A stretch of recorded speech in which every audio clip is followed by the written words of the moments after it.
The girl on the bus. Tim Watson had learned to trust his instincts. 15 years in law enforcement had taught him that the smallest things, the flicker of an eye, the stiffening of a shoulder, the hesitation before answering a question, could mean the difference between saving a life and missing a vital clue.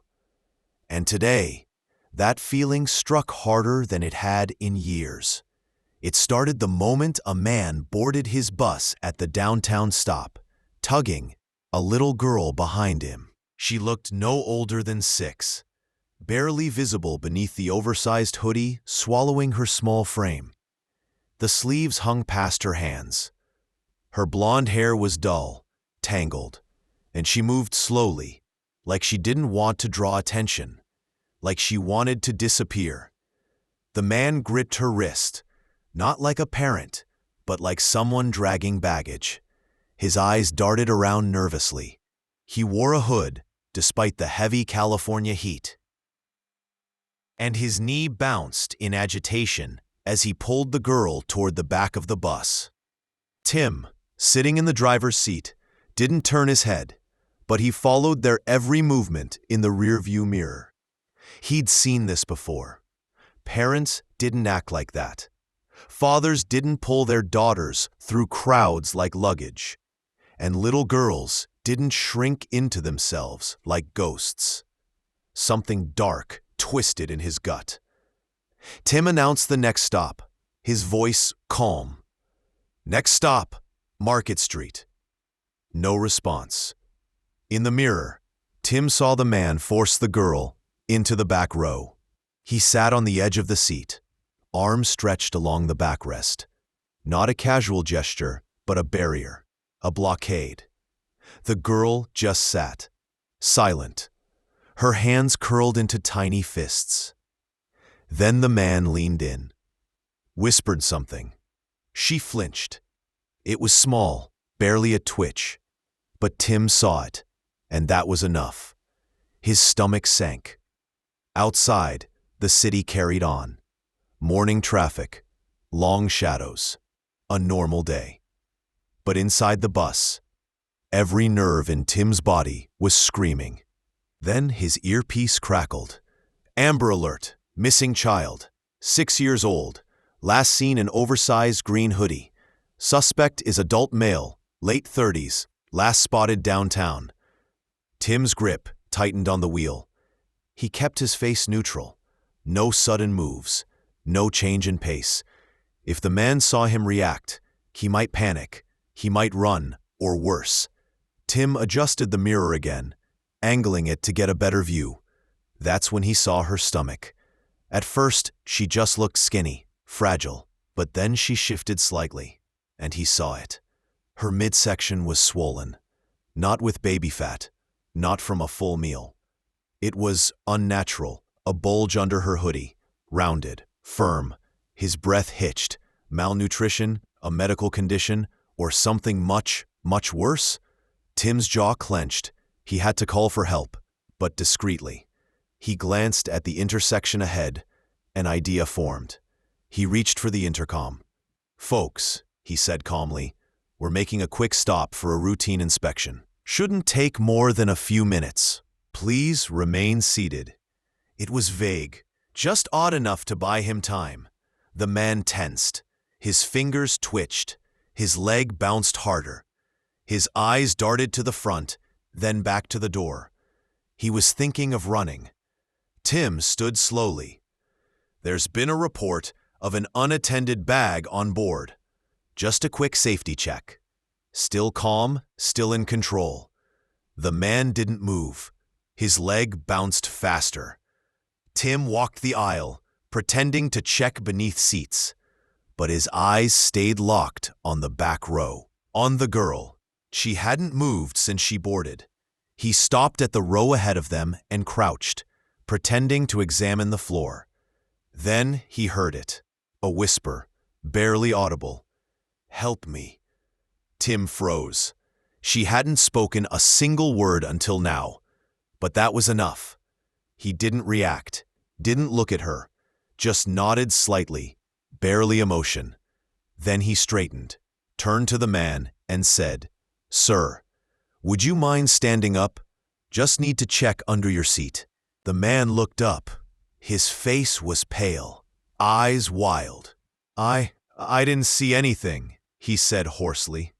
"Still need to check," Tim replied, polite but firm. The man stood. The girl flinched. Her hands trembled beneath the hoodie. She wasn't just scared, she was trapped. Tim bent to scan the floor, reaching slowly toward his waist, his fingers brushing the silent alert button on his radio. One tap, no words. Dispatch would know. Undercover officer needs backup. Now. Tim stood, dusting off his hands. "All clear," he said lightly. Then he turned, and the man said, "We need to get off." Tim stopped. The man had grabbed the girl's wrist again, too tight. Tim forced a smile. "Sorry, sir. We need to wait for my supervisor to clear us." The man's grip tightened. "I don't give a damn about your supervisor," he hissed. "Let us off, now." The tension on the bus shifted. Passengers who had been indifferent suddenly sat straighter, eyes flicked toward the back. Tim took a slow breath. He had to stall. "I understand," he said gently. "But we've got procedures. It's for everyone's safety." "Safety?" the man snapped. "Bullshit!" He yanked the girl forward. She stumbled. Tim saw the pain flash across her face. That was it. He was hurting her. Tim clenched his fists. 3 more minutes. That's how long until backup. He prayed he could hold out. Then, the man reached into his pocket. Tim's blood ran cold. Was it a weapon? A phone? Something worse? He didn't know. But he knew this. If he didn't act soon, it would be too late. Tim Watson's training kicked in. He didn't reach for his weapon. Not yet. The man's hand moved inside his pocket. Then, in a quick flick of motion, he pulled something out. Not a phone, not a toy. A switchblade. Old, rusted, serrated. The kind of blade you gut something with. Tim's pulse exploded in his ears. The man flipped it open with a sharp click. "I said," he growled, his voice trembling. "Let us off, now."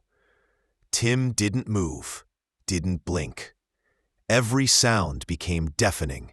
The hum of the bus engine, the creak of seats, the shallow breathing of frightened passengers. He had 2 minutes, maybe less. "Listen," Tim said evenly. "Nobody wants trouble." "Then open the damn doors." The man's grip on the knife was twitchy, unstable. Tim saw it now. This guy wasn't a trained killer. He was desperate. And desperate men were dangerous. Tim took a slow step forward. "Okay," he said. "You want off the bus? We'll figure something out." The man's eyes darted to the doors, calculating, looking for an opening. "If I open the doors," Tim continued, "you have to let her go. That's the deal."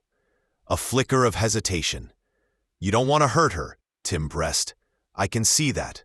Let's do this the easy way." The man hesitated, and that's when Tim moved. He lunged, fast and hard, grabbing the man's wrist and twisting. The knife hit the floor. The girl gasped. The man snarled, trying to break free, but Tim had already locked his arm in place. "Let her go!" Tim barked. The man didn't. Then, a siren outside. Police. That was all Tim needed. With a sharp pull, he slammed the man face first into a pole. The man let out a grunt and finally let go. "Run!" Tim shouted. The girl bolted, tiny legs carrying her faster than he thought possible. The bus doors burst open. Uniformed officers stormed in. Weapons drawn. Tim stepped back as the man slumped to the floor, dazed. It was over, or so he thought, because as the girl stumbled toward an officer, clutching her hoodie. The fabric shifted. Tim caught a glimpse of her stomach, and what he saw made his blood turn to ice. Her abdomen, swollen, misshapen, and beneath the fabric, stitches, thick, black, jagged stitches. Fresh, too fresh. Tim felt his lungs seize. This girl, this child, had been cut open. Something had been put inside her. This wasn't just an abduction. This was trafficking. But not the kind anyone was prepared for. "Get her to the hospital," Tim barked. The paramedics didn't hesitate. They lifted her gently. Tim climbed into the ambulance with them. "Go!" The sirens screamed as they tore through the city. Tim sat beside her on the stretcher, gripping the railing. She was still. Too still. Her hoodie was lifted slightly, just enough to see the inflamed skin. The rough thread. The paramedic, a woman named Jenna, snapped on gloves, leaning close. "Sweetheart," she said softly, "can you tell me your name?" Silence. Jenna moved her hand carefully near the wound. The girl flinched violently, curling away. "No," she whimpered. "I'm not gonna hurt you," Jenna soothed. "I promise, but I need to check." "No, no, no!" Her breathing grew rapid, panicked. Tim leaned in. "Sweetheart, we have to help you, but we need to know, did someone do this to you?" The girl hesitated, and barely audible. "He said it'll break." Jenna froze. Tim's spine stiffened. "Break?" he echoed. "What do you mean?" The girl's eyes darted toward Jenna, then back to Tim. Finally, she whispered, "Inside me." Tim's stomach twisted. Smuggling. But not drugs, not money. Something worse. "Sweetheart," he said gently. "Who did this?" Tears welled in her eyes, and then, "My daddy." Tim's jaw clenched. The man on the bus. He hadn't just hurt her. He'd carved her open. She called him daddy, not in fear, not in sarcasm, but because she'd been conditioned to. She had been raised by her captor. The ambulance screeched into the ER bay. The trauma team rushed out. "Abdominal trauma," Jenna called. "Unknown implant, possibly mechanical." Tim jumped down and followed. She was wheeled into surgery, tiny hands gripping the stretcher rail, eyes wide, silent. "Please," she whispered. Tim walked beside her. "You're safe now," he said softly. But deep down, he wasn't sure if that was true. Tim sat in the hospital waiting room, staring at the tiled floor. His hands were clenched, knuckles white. He'd seen terrible things in his career. Murders, overdoses, accidents. But this was evil that wore a father's face. The surgical door swung open. Dr. Haynes, trauma lead, stepped out. Her scrubs were stained. Tim stood immediately. "How is she?" Dr. Haynes exhaled. "She's stable, for now." Tim's shoulders slumped in relief, but the doctor wasn't done. "We found something," she said, voice tight. Inside her abdominal cavity. It was implanted, wrapped in gauze, hidden behind her small intestine. Tim's chest tightened. "What was it?" Dr. Haynes swallowed. "A black pouch, sealed tight. Inside, we found microchips, dozens, and a transmitter." Tim's blood ran cold. This wasn't just abuse. This was organized, industrial, coded. "They used her," Haynes continued, "as a human courier." Tim tried to speak. Nothing came.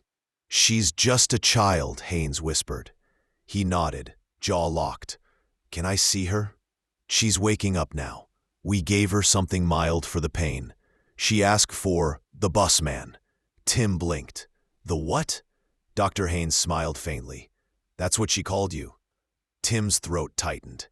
She remembered him, trusted him. He walked slowly down the corridor, heart heavy. Inside the room, the lights were dim. Machines hummed quietly.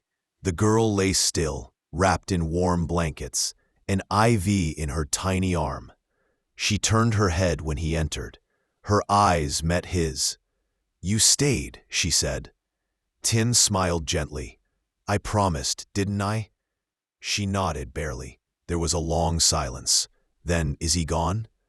Tim sat beside her. "Yes, he can't hurt you anymore." More silence. Then she whispered, "I thought I'd explode." Tim frowned. "Explode?" She looked down. "He said if I ran, I'd explode." Tim's heart broke. The man had brainwashed her, convinced her that escape meant death, a cruel, perfect cage.